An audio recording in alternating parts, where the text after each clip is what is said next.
গতদিন আমি যোগের বিভিন্ন অংশ নিয়ে বলছিলাম এবং বিভিন্ন নাম বলছিলাম।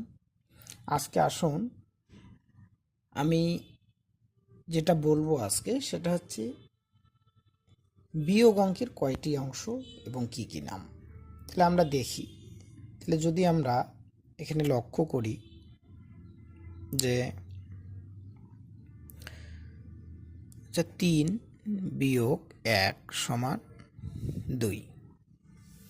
তাহলে যদি আমি আপনাকে জিজ্ঞাসা করি যে এখানে 2টা কি, তাহলে আপনি বলবেন এটা বিয়োগ ফল।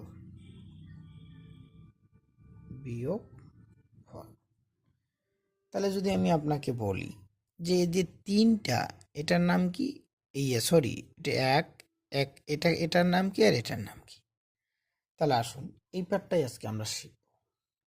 তাহলে দেখুন, তাহলে আমাদের এখানে 2 হচ্ছে বিয়োগ ফল, তার মানে 3 বিয়োগ 1 সমান 2। তার মানে আমার এই যে এই 2 হচ্ছে দুইটাকে বলছি আমরা বিয়োগফল। তাহলে 3কে আমরা কি বলবো? তাহলে 3কে আমরা বলবো বিয়োজন। বিয়োজন। তাহলে আমরা 1কে কি বলবো? তাহলে 1কে আমরা বলবো বিয়োজ্য।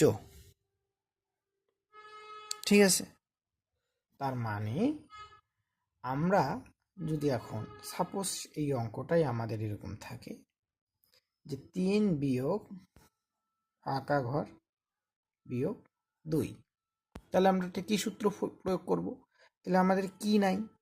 তাহলে এই অংশটা নাই, তার মানে আমাদের বিয়োজ্য নাই। তাহলে আমরা বিয়োজ্য কিভাবে পাবো? তাহলে আমরা সূত্র, যে এই সূত্রটা থেকে আমরা পাই সূত্রাবলী। তাহলে 1 নম্বর সূত্র হচ্ছে, আমরা যদি বিয়োগ ফল বার করতে চাই, তাহলে বিয়োগ ফল সমান, তাহলে বিয়োগ ফল আমরা কিভাবে পাচ্ছি? বিয়োজন থেকে বিয়োজ্য বিয়োগ করলে তাহলে বিয়োজন বিয়োগ বিয়োজ্য।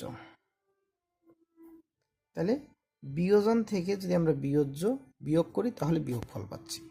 তাহলে 2 নম্বরে যদি আমরা এই অংশটা বের করতে চাই, তার মানে কি বিয়োজ্য যদি বের করতে চাই, তাহলে বিয়োজ্য সমান, তাহলে আমরা বিয়োজ্য কিভাবে পাবো? তাহলে এই যে আমাদের বিয়োজনটা আছে, এই বিয়োজনটা থেকে আমাদের বিয়োগ ফলটা বাদ দিতে হবে। কি দিতে হবে? বিয়োজন থেকে বিয়োগ ফল। তাহলে বিয়োজন